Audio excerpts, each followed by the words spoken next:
Hey, Betty, I'm here with Tennessee Republican Bob Corker, and I want to start because you made some comments to us and to several journalists yesterday that you think the reg reform bills, it's a series of bills, really, they're not moving forward this year in your estimation.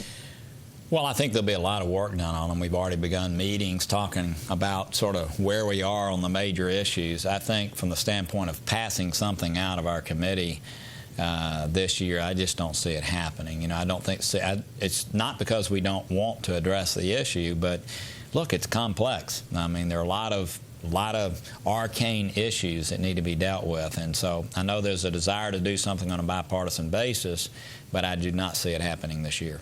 Well, let's talk about one of your big concerns in the language that the administration sent to Congress is you see an incentive, almost a perverse incentive, to keep too big to fail in this bill. Explain that. Yeah, I think, you know, I think everyone's aware that when the administration put forth their proposal on reg reform, they in essence asked to codify TARP.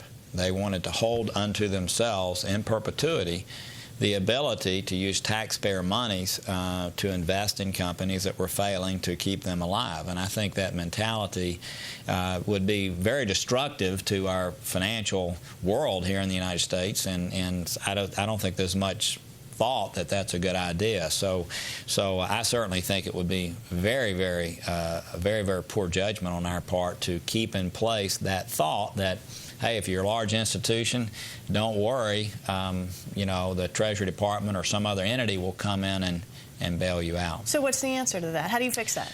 I think, you know, one of the problems we had when all this began was there was just not a resolution mechanism for a highly complex bank holding company. You know, if a bank fails, the FDIC comes in, it sells off the pieces or merges it, and, you know, things go on, and they protect the depositors. There wasn't such a mechanism for the highly complex bank holding companies, and so the only choice in some ways was either have a really long, drawn-out, messy bankruptcy, and there's certain operations within these institutions that could create havoc, or to in essence put taxpayer money in them. So I think creating the appropriate resolution mechanism will go a long way towards solving this. Doesn't that in essence though create a problem with creditors and uncertainty in the debt markets if there's a resolution mechanism that is not as clear-cut as a bankruptcy where we see ordering?